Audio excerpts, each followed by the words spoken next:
So a day before nga ang travel nating papuntang Thailand, pumunta na tayo sa Manila. So ito ay sa Legazpi pa ito na ano natin na pag-drop ng luggage. So at saka ito na, papunta na tayo ng Thailand. So ayan na yung araw na papunta na nga kami ng Thailand. So ayan, magda-drop din kami ng luggage namin dito. At medyo kinakabahan nga ako sa immigration.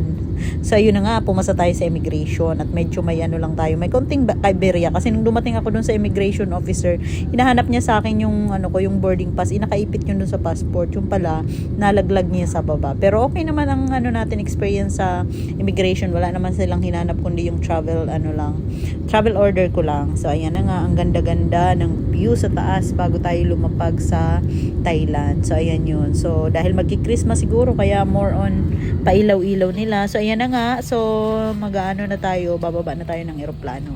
So video-video tayo kasi medyo excited tayo. First time natin to mag-abroad o mag-travel sa abroad for holidays. So andito na nga kami, nasa airport na kami. So itong airport nito, isa sa pinakamalaking airport sa Thailand. So marami tayong mga video dito na kinuha. So i-share ko yun lahat dito. Ayan na nga. O ayan, ang dalawa kong kasama, si Ma'am Red at saka si Kuya Ray. So lahat kami ay nagbibidyo-video kasi nga tayo medyo excited sa travel na yan. Dahil mga nalik-nalik kami, masakay kami. Ano na? 12 pa lang yan. 12 pa lang. 12 or 1?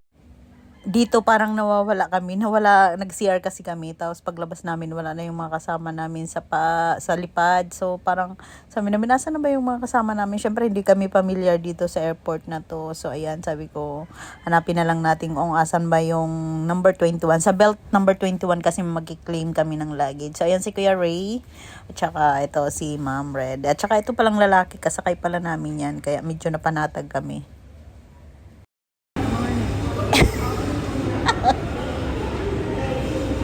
Ay, diri yaw, kasakay tayo. Kasakay ta. So ayun na nga, nakapasa na tayo dun sa immigration ng Thailand. Hindi kasi kayo makakapunta dito sa kuhaan ng luggage hanggat hindi pa kayo doon dumadaan sa immigration. So kung hindi kayo papasukin ng Thailand, so hindi kayo makakapasok dito. So ibibigay ulit sa inyo yung luggage nyo. So ayan nga, picture-picture na kami dito kasi andito na sa Welcome to Thailand na mga sign. So syempre, medyo excited tayo kasi first time nga. So ayan, nandito na tayo, nag-stop